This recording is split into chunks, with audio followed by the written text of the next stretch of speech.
সুপ্রিয় দর্শক বন্ধুরা সকলকে স্বাগত জানাচ্ছি টিউলিপ এডুকেশন আজকের টিউটোরিয়ালে। আমি এম ইমরান। আমার আজকে আলোচনায় থাকবে পঞ্চম শ্রেণীর গণিতের খুবই গুরুত্বপূর্ণ একটি অংশ, সংক্ষিপ্ত প্রশ্নের উত্তর।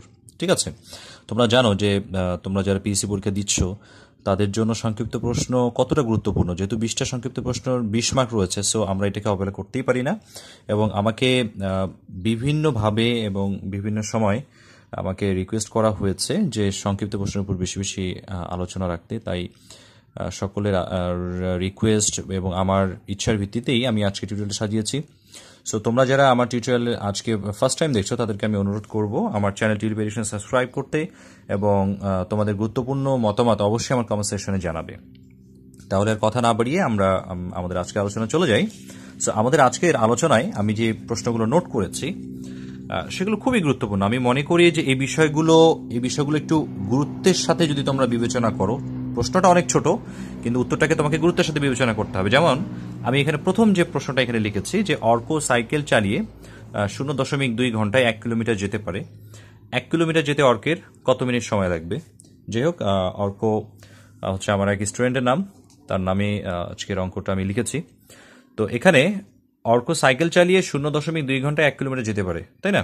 এখন প্রথম অংশটা দেয়া আছে ঘন্টা। একটু খেয়াল করতে হবে যে প্রশ্ন যখন তৈরি করা হয়, একজন টিচার যখন প্রশ্ন তৈরি করেন সেখানে কিছু ক্লু দেয়া থাকে, যেমন সেরকম অ্যাট দ্য সেম টাইম সেখানে কিছু পেঁচানো অংশ থাকে। অর্থাৎ যে জায়গাটা একটা ছাত্র সম্ভাব্য উপায়ে সে ভুল করতে পারে সেই বিষয়টাও তিনি কিন্তু ওখানে মাথায় রাখেন প্রশ্নটা করার সময়।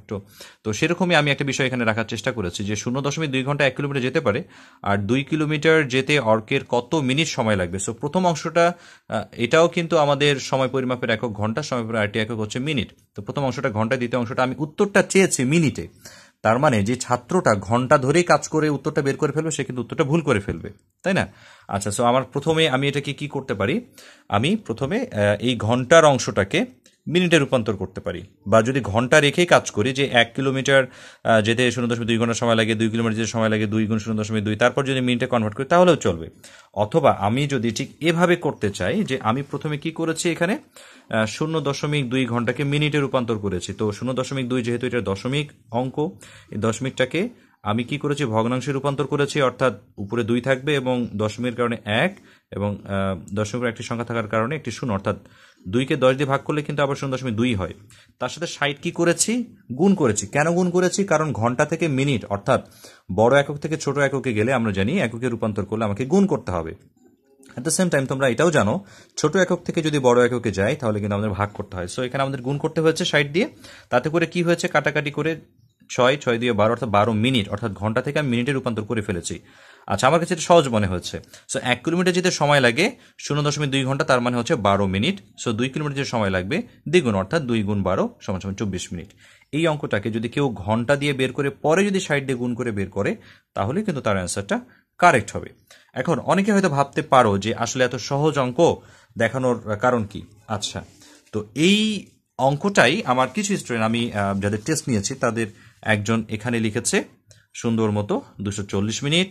আমি আরেকটা খাতা দেখাতে চাই, এখানে আরেকজন লিখেছে 2 কিলোমিটার সময় লাগবে 0.4 ঘন্টা। অর্থাৎ সে কিন্তু দেখো আমি যেটা বলেছিলাম যে অনেকে ঘন্টা ধরেই অ্যান্সারটা বের করে ফেলবে, অনেকে মিনিটটা বের করতে গিয়েও ভুল করবে। সো এরকম কিন্তু অনেক স্টুডেন্ট রয়েছে যারা অঙ্ক দেখলে মনে করে যে না, এটা খুব সহজ, আমি করে ফেলতে পারবো। হ্যাঁ, তাদের জন্য তো বটেই, বা ওভারঅল আমি চেষ্টা করি একটা টিউটোরিয়াল বা একটা অঙ্ক এমনভাবে সাজাতে যাতে করে সবার জন্যই উপকার হয়। ভালো যারা তোমরা নিজেকে ভালো মনে করছো বা ভালো পারো তাদের জন্য তো অবশ্যই বিষয়গুলো সহজ। ওকে, তো আমি প্রথম অঙ্কটা করার পরে আমি যে বিষয়টা তোমাদের সকলে সাজেস্ট করব, আমার এই যে প্রশ্নটা আমি এখানে নোট করেছি, তোমরা চাইলে এই প্রশ্নটা পুরোটাই আগে নিজেরা একটু ট্রাই করে দেখে নিতে পারো। নিজেরা আগে চেষ্টা করে তারপর এই অ্যান্সারগুলো নিজেরা চেষ্টা করবে। তারপর যদি আমার টিউটোরিয়ালটা দেখো, আমার মনে হয় তখন তোমরা তোমাদের উত্তরের সাথে আমার উত্তরটা মিলিয়ে নিতে পারবে। এতে করে হবিটা কি, তোমাদের প্র্যাকটিসটা ভালো হবে। ঠিক আছে, এবং পরবর্তীতে আমি আরও কিছু প্রশ্ন রেখেছি, সেই প্রশ্নগুলো নিয়েও তোমাদের সাথে আলোচনা করবো। তার আগে আমি প্রশ্নটা দেখিয়ে দিব এবং তোমরা, আশা করবো তোমরা কমেন্ট সেকশনে জানাবে তোমাদের কার কত অ্যান্সার আসলো এবং কিভাবে তোমরা করেছো। ঠিক আছে, আমার টিউটোরিয়াল দেখার আগে তুমি ট্রাই করে নিলে হবে কি, তোমার ভুলগুলো তুমি ডায়াগনোসিস করতে পারবে। ওকে, সো আশা করছি 1 নম্বর অঙ্কটা তোমরা বুঝতে পেরেছো। 2 নম্বর যে অঙ্কটা বলছে একটি সংখ্যার 50% এর সমান 6 হলে সংখ্যাটি কত? খুবই মজার একটা অঙ্ক এবং এটা মনে মনেই করা যায়। একটা সংখ্যার 50% সমান সমান 6। সংখ্যাটি কত? আচ্ছা ফাইন, এখানে যেহেতু সংখ্যাটার কথা উল্লেখ করা নেই, আমরা ধরে নিতে পারি সংখ্যাটা ক, বা ক না ধরে যদি করতে চাই একটু একটু তুমি তোমার ব্রেনটাকে একটু কাজে লাগাও। দেখো, একটা সংখ্যার 50% 6, অর্থাৎ সংখ্যাটার 50% মানে কিন্তু সংখ্যাটা অর্ধেক। যে সংখ্যার 50% 6 তার মানেটা কি? তার মানে একটা সংখ্যার অর্ধেক হচ্ছে 6, তার মানে সে সংখ্যাটা হবে অবশ্যই কি 12, তাই না? কারণ 12-র 50% অর্থাৎ 12-র অর্ধেক কিন্তু হয় 6। এখন এই যে 12 অ্যান্সারটা আসবে, এটা কিন্তু মনে মনেই করতে পারো, ঠিক আছে? সো এটা এখন কিভাবে আমরা করব? প্রথমত আমরা ধরে নিতে পারি সংখ্যাটা ক, তার মানে এই একটি সংখ্যার অর্থাৎ ক এর 50% সমান সমান 6, তারপর 50% সমান সমান কি হয়? ক এর মানে গুণ 50/100 সমান সমান 6। এটা কিন্তু একটা খুব গুরুত্বপূর্ণ অংশ। এই যে সাজিয়ে লেখার ব্যাপারটা তোমাদেরকে পারতে হবে, যে ক এর 50% সমান সমান 6, অর্থাৎ আমরা পেলাম কি? ক গুণ উপরে 1 নিচে 2, অর্থাৎ ক এর সাথে 1 গুণ হয়ে যাবে, যার কারণ এখানে ক একটা পূর্ণ অংশ, তার মানে এটা একটা লব। ক গুণ 1 নিচে থাকছে আমার 2 সমান সমান 6। এরপর আমরা আড়াআড়ি গুণ করে দেব, অর্থাৎ ক আমার বাম পাশে থাকবে, 6 এর সাথে 2 গুণ হয়ে যাবে, অর্থাৎ 6 2 12। এভাবে আমি আনসারটা পেয়ে যেতে পারি। এখন এই অঙ্কটাই যে তোমার পরীক্ষায় আসবে তা কিন্তু না, আমি অঙ্কটা একটু সহজ করে করার চেষ্টা করেছি। তোমাদের ঠিক সিমিলার আরেকটা অঙ্ক তোমাদের শতকরা অধ্যায়ে রয়েছে। তোমরা যদি শতকরা চ্যাপ্টারটাতে চলে যাও, শতকরা অনুশীলনীর 1-এর 3 নাম্বার একটা অঙ্ক রয়েছে, তোমরা ওই অঙ্কটা ঠিক এভাবে প্র্যাকটিস করবে, সহজে তোমরা পেরে যাবে। ওকে, তারপর 3 নাম্বার যে প্রশ্নটা আমার বলছে যে সামান্তরিকের ক্ষেত্রফল নির্ণয়ের সূত্রটি লিখো। এটা খুবই সহজ। তোমরা ভাবছো যে এটা আর এমন কি? হ্যাঁ, আসলে আমাদের 1 নম্বরে যে সংক্ষিপ্ত প্রশ্নগুলো আসবে সেটা আমাদেরকে এক কথায় কিন্তু অ্যান্সার লিখলেও আমরা অ্যান্সার পেয়ে যাব বা আমাদের উত্তর হয়ে যাবে।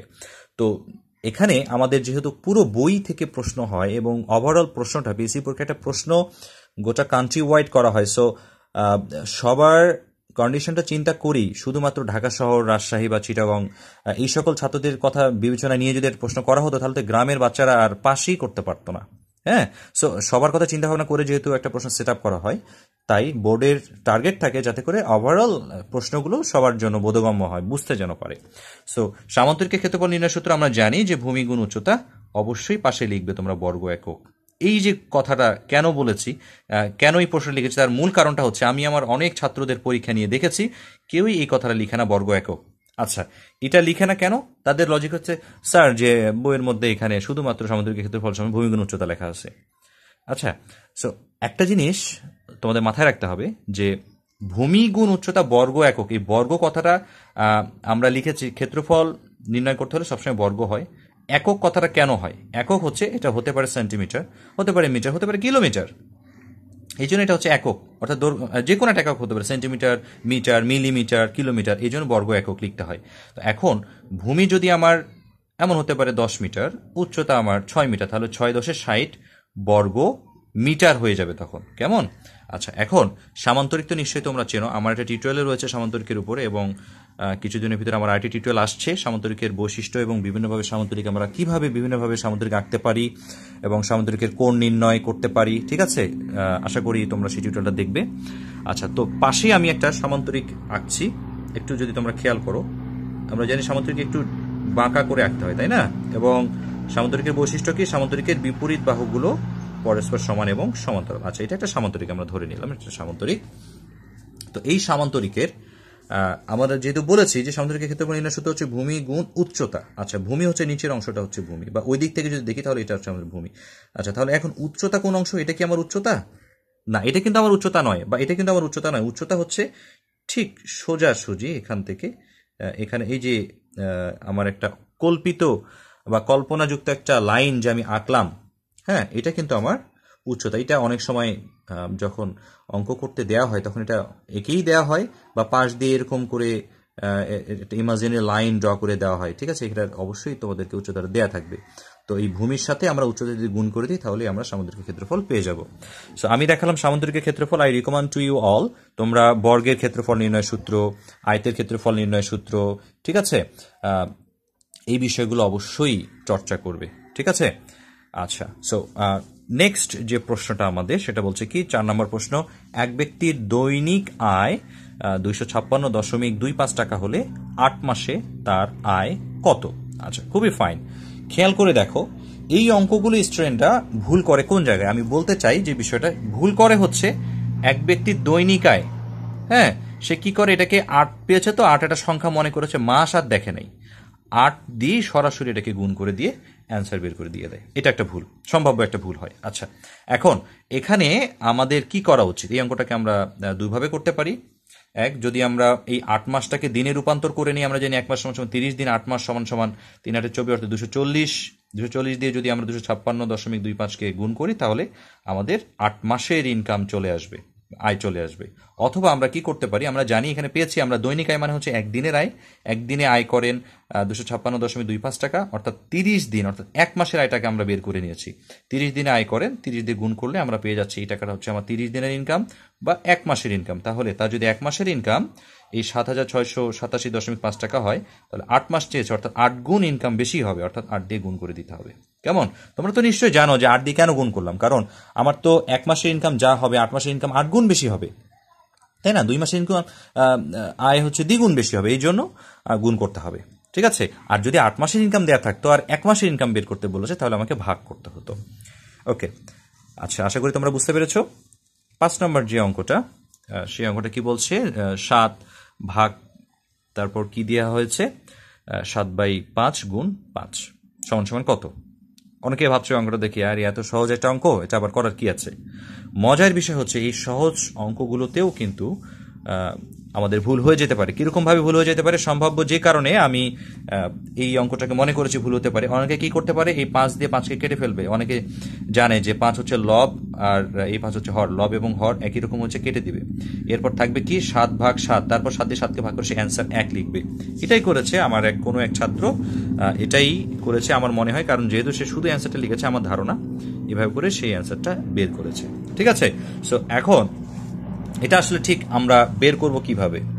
ও যে কারণে ভুল করেছে সেটা হচ্ছে সে, আমি যেটা বললাম ওইভাবে করে করেছে। আমাদেরকে কি করতে হবে? আমাদেরকে, আমরা জানি যে এটা একটা সরল অঙ্কের একটা অংশ। সরল অঙ্কে সবার প্রথমে আমাদেরকে ভাগের কাজ করতে হয়, তাই না? এরপর গুণের কাজ করতে হয়।